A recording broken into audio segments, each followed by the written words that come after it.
Hey everybody, welcome back to An Eye for Capitalism. It's about time I went into an in-depth discussion about something that will put me in hot water with more cultish followers of anarcho-capitalism and libertarianism, and that, my friends, is borders. Yes, we are going to talk about that today. I want to start off by saying the big influence of this video in particular was the most recent footage from the well-known Liberty meetup called Anarchapulco. This year had a great debate between two people I have a lot of respect for, Larkin Rose and Lauren Southern.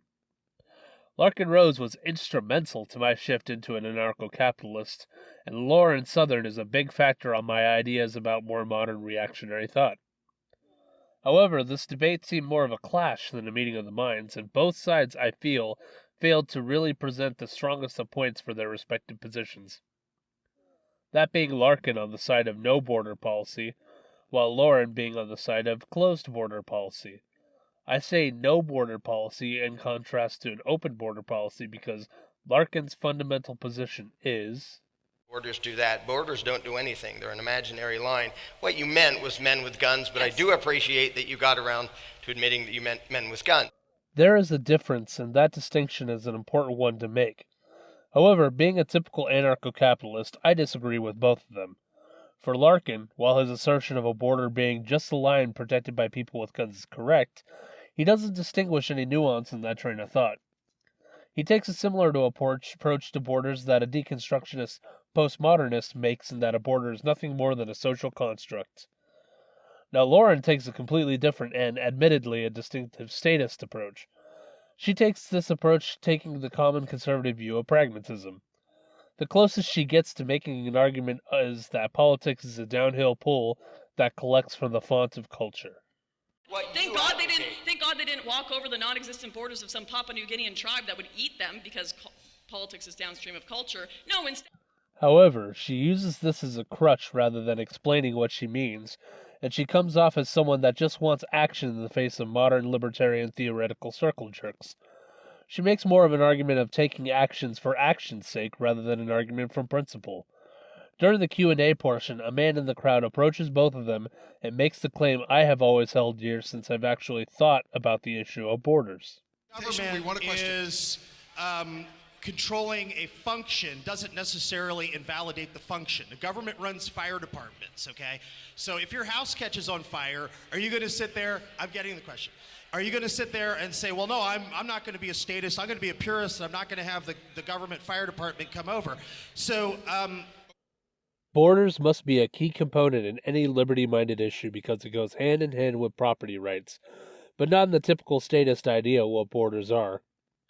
In this particular point, Larkin is being consistent. All we have to do to see the clear failings of statist border policy is to look at the creation of the Israel border and the conflict it has caused specifically because the political idea of a border conflicts with what the nationalist idea of a border is. The reason for this is because the government at its core has no internal respect for property rights, so it all becomes rather meaningless when you bring the state into it. However, there are also times when not having a border around something or some place can be considered an initiation of force, such as keeping harmful objects away from ignorant people. The analogy I use is one of the tool shed. One keeps their tool shed locked because there is a chainsaw in there. Now, a chainsaw can be a great tool if one knows how to wield it properly, and there are people out there that can do crazy things such as juggle chainsaws, but there is a much more significant amount of people who are either ignorant of how to properly use a chainsaw or want to misuse it, such as play around or even hurt others with it. We don't restrict ownership of a said item, but realize any item in ignorant or malicious hands can be used to inflict force, so we place a border around this item. We also place borders in respect to something, such as a shrine or a graveyard, saying, you can only be here if you follow these specific rules. From the garden or farm being fenced off to keep grazing animals away from crops, or even a house where people live out their lives, the reason for why one establishes borders around their private property is just as varied in individuals' property rights itself. Borders themselves don't just exist in a context-free vacuum, and to deny this is to not apply your principles consistently. This also extends to self-defense. If someone trespasses into your house or a grazing animal trespasses onto your garden, you have the right to physically remove those elements, and in the case of clear and imminent danger, you have the right to respond with force, such as a bear breaking into your farm, a robber breaking into your home, or a child that has crossed into a swimming area and is about to fall into a pool. These are situations where the use of force is necessary and justified. However, these positions are a result of principles followed consistently, not a result of blind pragmatism. It is pragmatic to keep a fence around a pool to keep a child from falling in, but what if you electrified that fence? Sure, it would be a pragmatic approach and that child would learn his lesson after attempting to cross it, but that would be an absolutely unjustifiable action to take for something so simple. This is where Lauren's appeal to pragmatism falls flat. Sure, it is pragmatic just to flat-out disallow anyone to cross a border outright, but it also infringes the rights of free movement of those who do not initiate force on others.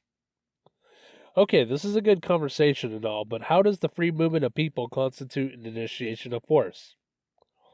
Well, the coercive taking of wealth through taxation is theft, and the state is a monopoly on force that claims to be justified in redistributing this stolen wealth, and claims to be the sole provider of this. Unfortunately, many of the immigrants crossing the border are not the best and brightest. Usually it is economic migrants. Most often they are doing this for two reasons. The first is to escape a place failing through the state's inefficient control over a land's economy, or they are looking for benefits to take advantage of by immigrating. While I do have sympathy for the former, we need to treat both cases the same way.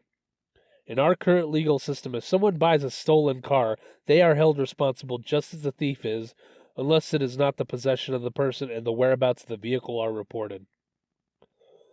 While we live in a land where the state steals wealth for the purpose of redistributing it, a person becomes culpable when accepting those benefits through immigration. While those born under the state's thumb can claim duress while using the necessary faculties of the state, such as roads, the same cannot be said about economic migrants, whose sole purpose of immigrating is to have wealth redistributed to them through the welfare state. I have said it before, and I will keep saying it. You cannot have open borders and a welfare state.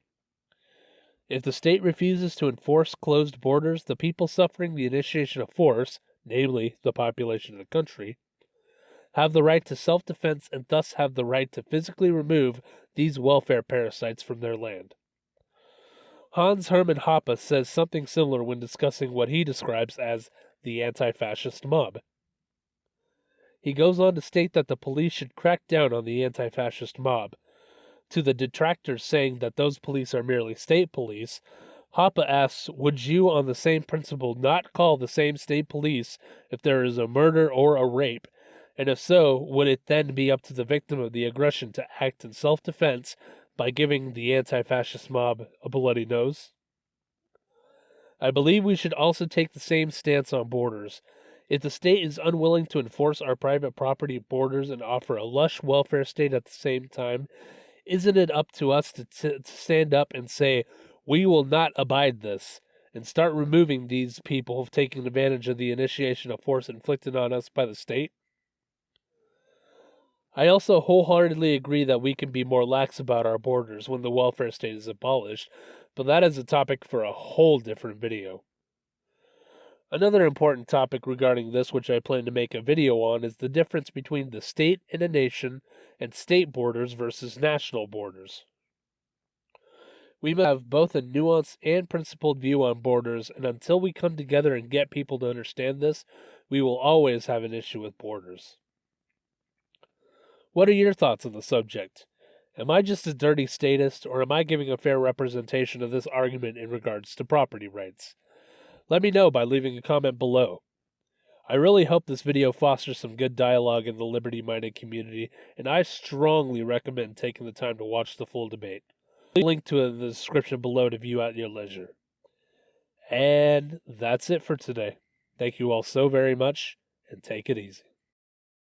Thank you all for spending some time with me here today.